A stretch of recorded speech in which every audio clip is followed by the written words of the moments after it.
Good morning, wrestling fans. Welcome to PWR today for Tuesday morning, June 29th, 2021. The man they call Meathead, joined on a Monday night by a fella referred to as Matthew Thomas.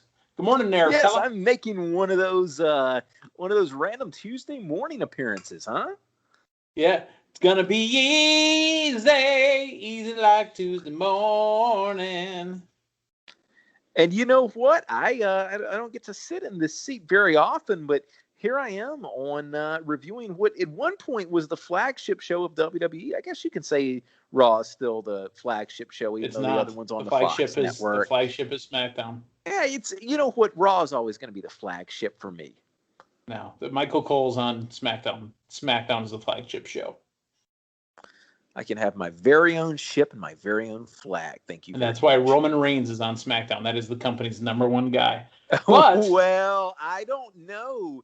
If you look at who's featured in the most segments on WWE this week, it might very well be Matthew to watch for 2021. Matt Riddle on something like 17 segments last night. Yeah, I thought you were going to say Matt Garza of the Chicago Cubs / Milwaukee Brewers. Sorry, never mind. Baseball on my mind. But, Matthew, you've picked the right Tuesday to join us because what we're going to talk about today is Monday Night Raw from last night, and it didn't suck. One of the better Raws that I think I've seen in quite a while, and I'm glad that they stepped up their game because I know you and Linda reviewed it last week, but I thought that, or yesterday as a matter of fact, but I thought AEW put on an exceptional Saturday show. Oh, yeah. AEW really firing on all cylinders now, making the shows feel important and different. I mean, they've got a big roster and they are, That's what she said. And each show, who's the she you're talking about? Is it someone that I know? No. But hey, you're talking about AEW. Let's segue real quick. One bit of news. Apparently, Jungle Boy, even though he lost his match Saturday night against KO from AEW, that's Kenny Omega, folks, he landed the girl. There's pictures out there circulating of him and AnnaJay, and Jungle Boy's got him a handful of ass, is what he's got. Well, they're both consenting adults. They're both of legal age, correct? Yes, but, PDA, public displays of affection in a parking lot at Jaguar Stadium. Woo! Hey, it's post-COVID era. People are ready to get back to normal and, Well, it is Jacksonville, so. And just do stuff, so more power to both of those. And I did hear you and Linda covered as well, too. Quite the screenshot of Orange Cassidy that you sent us. That may be. I had to grab this, folks. If you didn't see Dynamite or if you've seen it, go back again. When Orange got knocked out with the brass knucks Superman punch, that is a face only a mother could love. Holy smokes. I think he was about to spit those bubbles out of your mouth when you just got knocked the F out. Well, I believe it was the blade, correct, that dropped him. Was that correct? Yes. Well, Orange Cassidy, he got dropped by the blade, and you're learning right now, breaking news, he's getting ready to be dropped by Team Nelson Mandela. I do hereby declare, as CEO and sole proprietor of Team Nelson Mandela, that I drop Orange Cassidy, take my 25-point deduction, and do you know what I'm about to do? No, I don't. What I'm about to do? Not spoke about before the show. No. Do you think you know me? And if you do, Team Nelson Mandela picks up Edge. Oh, on this day, I hear clearly that you picked up Edge. That is correct. Breaking news live on air. You heard it here first. Gotcha. Well, I mean, it'd be good for an appearance. That's about it. So. My prediction is post SummerSlam, Team Nelson Mandela is going to be, he's going to make it mathematically impossible for you or Linda to possibly win the draft. Here's the funny thing. When Drew McIntyre, and we'll get into this, wins the Money in the Bank, really, I've already won it at that point. Here's the thing also, Matthew. An appearance is 15, a match is 20. You're going to lose. That'll be 30 points total. Is it worth all the work to get 5 points? Oh, absolutely. Absolutely. Because I've got a strategy that, annoy the accounting firm at Cheatham and Howe? See, everybody else is playing checkers, and I'm playing Parcheesi. Chinese. It feels like Chinese Parcheesi. checkers. I'm playing Chinese checkers while everybody else is playing regular checkers.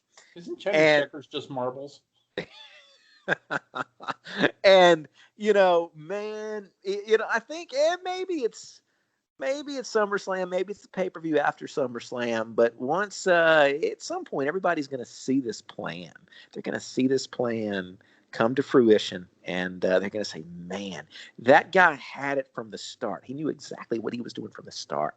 And people are going to look at my season and the moves that I made, and probably, I'd say maybe within the next decade, it might be longer, maybe next 15 years, it'd be a safe bet. There's probably going to be college courses taught on this season of the PWR draft and the moves made by Nelson. We're not teaching the kids how to, work the stock market or, learn about currency or home economics or, woodworking. We're teaching them about, Star Trek and The Simpsons and how to do the PWR draft. Yes.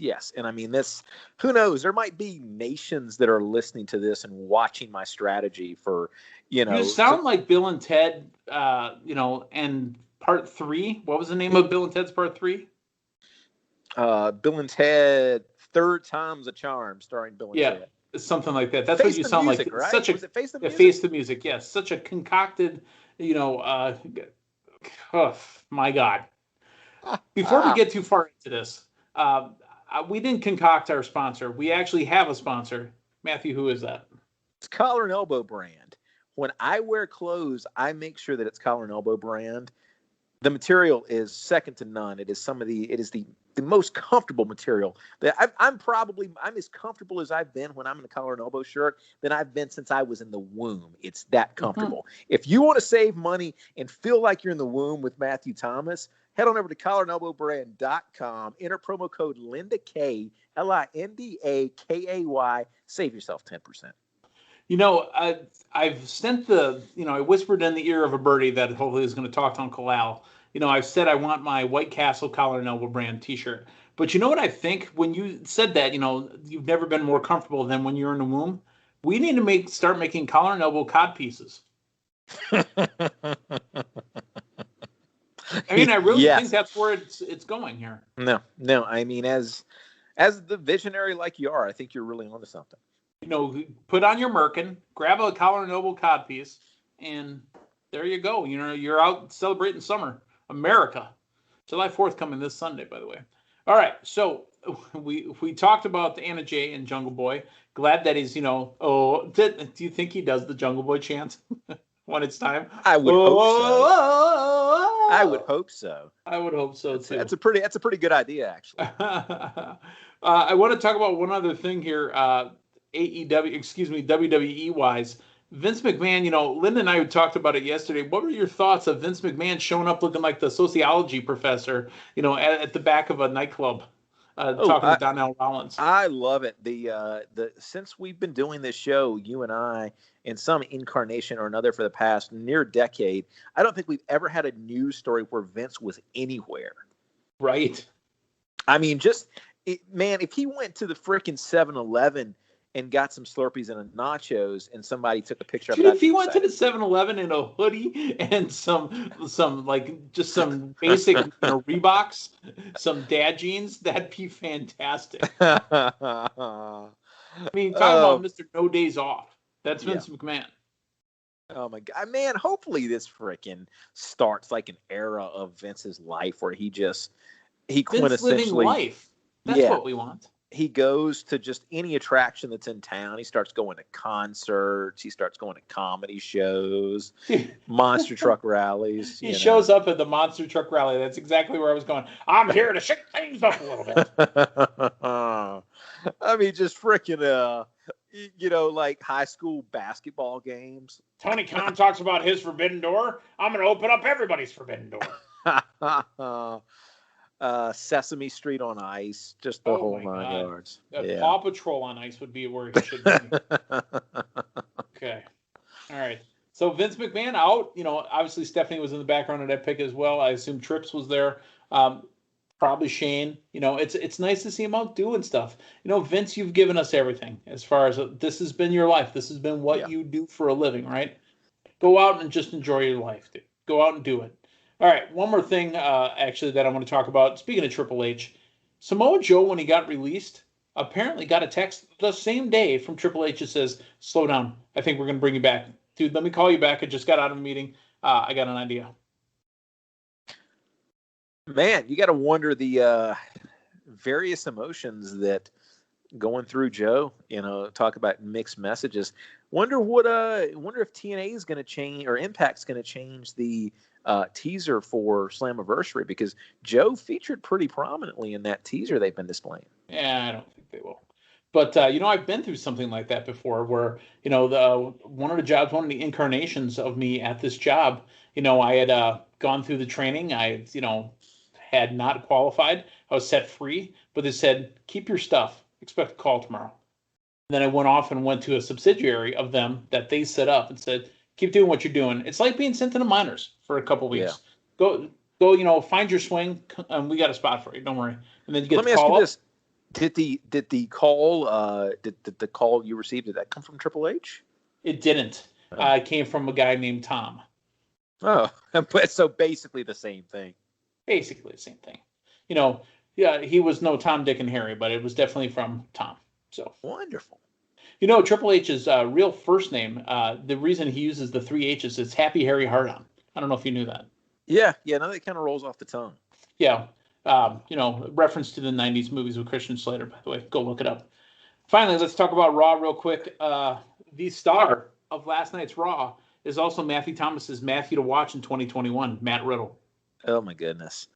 And honestly, I think that is why we feel so different about this week's Raw. Is it was bookended, not just bookended, but you had some Riddle in the middle. Right. You know what you just did? You're like, we got some Riddle. Oh my God, I'm saying a joke and I'm in the middle of a joke. How do I not laugh? Yeah.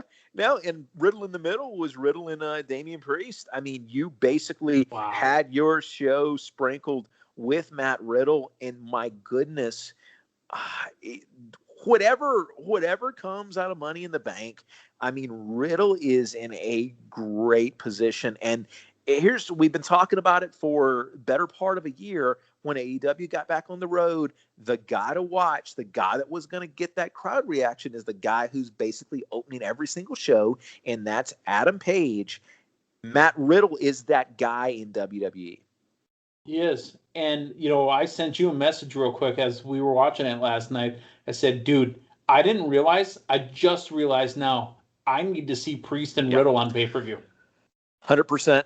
Did not realize I wanted that till last night. They worked great together. What a great closing sequence to that battle royal. You talk about false finishes in a battle royal. That was textbook how you do it. And their interaction. Here's what's interesting with the Matt Riddle character now. You put him against, in Orton's playing the straight guy, and we know what Orton's capable of. Like, Orton's an established character. But you put him with somebody like a Damian Priest, who's just getting established, who we're still trying to kind of figure out what the character is. Yeah. Riddle, in his quirkiness, he's going to. You watch him with Orton. He's consistently putting over Orton. You watch him interact with the New Day. He's putting over New Day without them having to do anything. This guy is really showcasing the talents and what sets these people he's working with apart in a great way. So I think that's the thing that's going to, really help Riddle elevate whoever he's working with. But here's the thing. We're going to get into all the different Money in the Bank predictions and what can't happen. I want to put this out there, though. As we're seeing Riddle featured more prominently each week, the case. I almost thought you were going to say Riddle reach around. That was maybe that's what we talk about next week. But the case for Riddle winning and the case for Riddle cashing in, there's a built-in story there with Bobby Lashley already. Remember, it was Riddle who beat Bobby Lashley for the United States title. Yes. So Riddle at Elimination Chamber. Yes. So Riddle's got a case, and he's got a believable case to actually be your WWE champion within a calendar year from Money in the Bank. This is an entertaining thing to watch here. He's got a case. It's not going to happen, and here's why. WWE historically will not do the ha-ha guy as a champion. They have to be a little more serious. Now, we do see the serious side of Riddle, right? We see him yelling, screaming, pounding his chest, but a ha-ha guy is almost always not going to be your top company guy. We'll see. I think this guy might be different. Nikki Cross now comes out as AAS, which stands for Almost a Superhero, Hero. It's hard not to call her an ASS because, I mean, you know how you look at letters and you just assume stuff is. That's how people read. AAS. So it's a lot of interesting acronyms and like dewdrop or whatever the entendre is there. Like they're getting kind of adventurous with these names recently. Yeah, go to the Urban Dictionary, folks. Look up dewdrop. Alexa Bliss, new ring music. Yeah, no, I like the fact that we're seeing more Alexa in ring and outside the ring, outside of the back. I like what I'm seeing here. I think this I think will translate to live crowds in this interaction that she's having with Shayna and Nia Jax and Reginald. I was not as high on it. I've not been as high on it in the last couple of months since the absence of the Fiend. It's felt like they were kind of treading water, trying to decide where to go. But now that we're seeing it actually play out in the ring, I think there's something here if they approach it right. They're doing a good job. I actually don't have a problem with Charlotte Flair and Rhea Ripley's interaction, back and forth. They're just Rhea Ripley is getting one up on Queenie over and over. It was Flair and the women's tag team champions, Nia Jax and Tamina Snuka, against Rhea Ripley, Mandy Rose, and Dana Brooke. This one felt a little weird, though, because, I guess, I like the mix-up and not knowing exactly what's going on. Is Flair a heel or a face? Is Rhea Ripley a heel or a face? I thought Nia Jax and Tamina Snuka were faces, and I thought Mandy Rose and Dana Brooke were faces.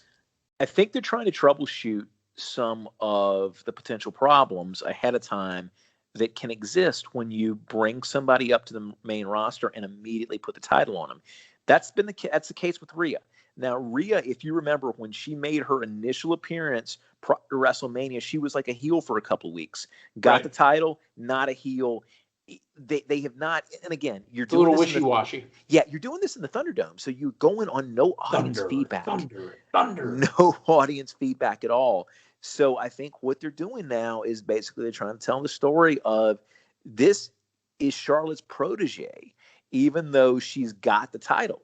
She's trying to show her how to be some variation of Charlotte. She's trying to show her how to be a bad bitch. Is what it is.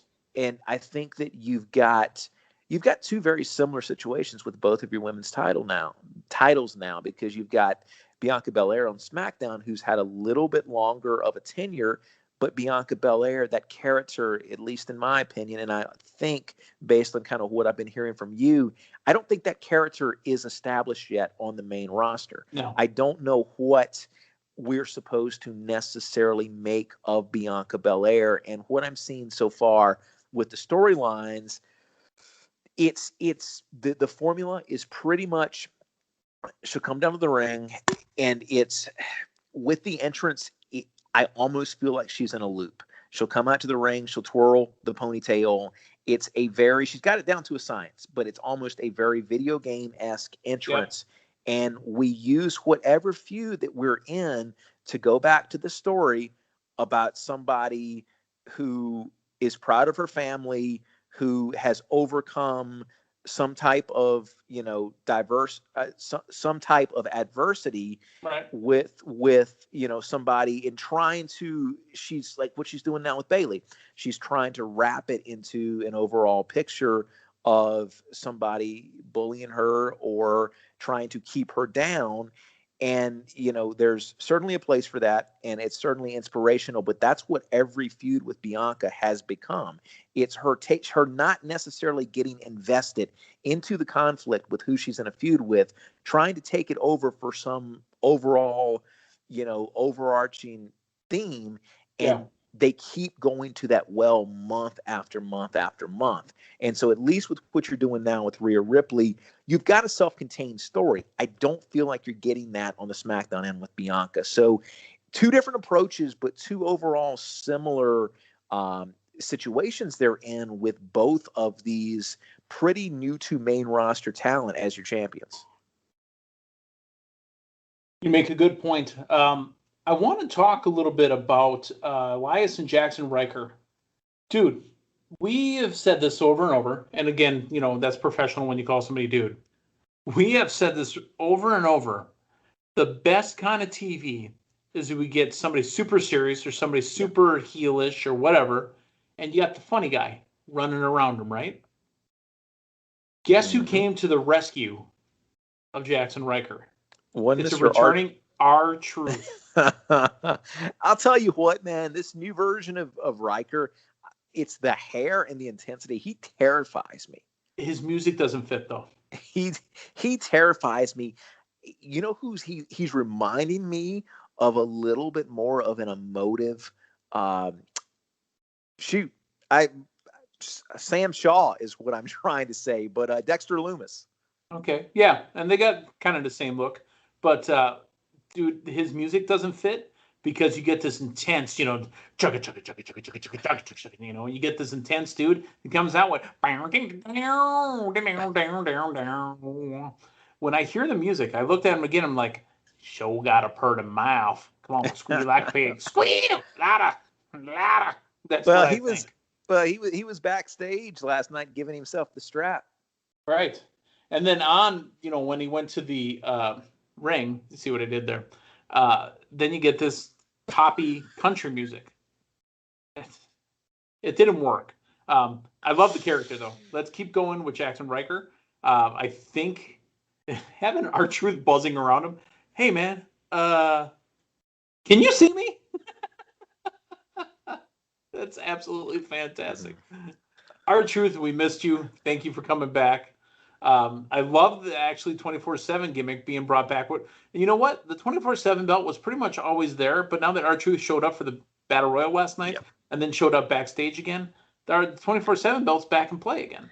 And expect to see that more once crowds get back, because you got people chasing people through the crowd and the whole running around of the 24/7 title. I think that's going to bring some excitement to arenas. Let's talk the main event. AJ Styles, Drew McIntyre, who looks beaten.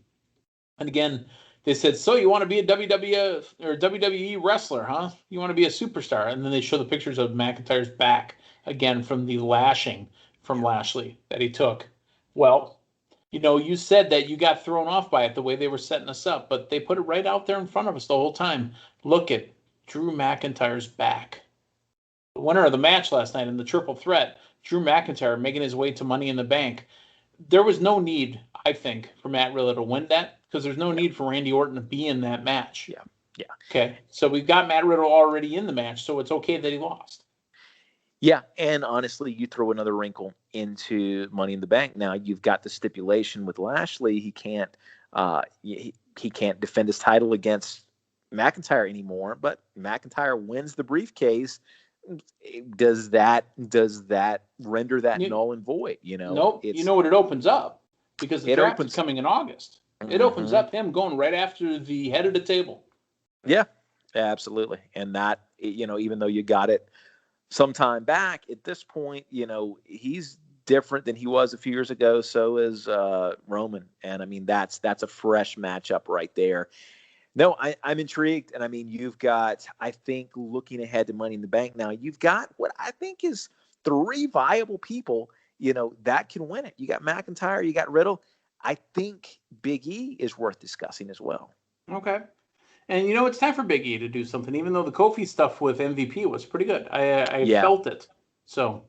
No, I think MVP really brought out a lot of a side of Kofi that we haven't seen. Like it was a mix. It was half of what we got last night was, New Day Kofi, and the other half was Serious Kofi. We got Serious Kofi about halfway through that promo, and of course we got him when he attacked MVP. But my goodness, and we don't talk about it enough, but MVP, what an absolute standout on the mic. I mean, What he's an always asset been to the company. good on the mic, but as far as an absolute mouthpiece for that main event program, and Yep. we really, I think we saw it. I noticed it more last night because Lashley wasn't there, and so your eyes were focused on MVP, Well, I and don't you know can. what you're looking at too. When they show MVP, I'm looking at the girls. Come Well, on now. I'm looking at MVP. I'm a constant professional broadcast journalist. You know what the I'm first looking two words were of his song, right? Because I'm coming. So anyway, MVP. coming to the ring. He was announcing his arrival. He Yes, was getting of ready to say, course. yeah. Well, he was announcing his arrival to the business, is what that was. Tick tock, da da da da da da. I'm coming. All right. Raw didn't suck. Raw was entertaining. I'm looking forward to NXT tonight. I don't even know what's on NXT tonight. That's how into Raw I was last night. You know what? I'm glad we're getting back into our pace. You know, Raw on Monday, NXT Tuesday, AEW Wednesday, AEW Wednesday, Impact Impact Thursday, Thursday, and then SmackDown Friday. Friday. Although I know AEW, they've got that Future Friday show coming out, right? Yes. You know, and honestly, like, man, I enjoyed AEW so much on Saturday. Like a Saturday Wednesday cadence for AEW, or even Fridays Wednesday is what they're planning. I feel like that's a really good frequency for a sequential show like that. So no, I'm ready to get back in the swing of Absolutely. the normal wrestling groove this week. And they were being preempted by the NBA, the Milwaukee Bucks leading 2-1 in the Eastern Conference Finals. How about the Cash Money Chris Middleton with the big game? By the way, too, I apologize in advance to all the Cubs fans that listen to this program. It was a nice, cute little game at 4-4, but when you give up 10 runs in the bottom of the eighth, you don't belong in baseball. So that's a lot of runs. Yeah. I mean, seriously, it's like they went on a Taco Bell run at night. They got the serious runs. So, well, that is the end of PWR Today for Tuesday, June 29th, 2021. Matthew Thomas, the man they call Meathead. We will talk to you tomorrow morning to talk NXT. So long, everyone.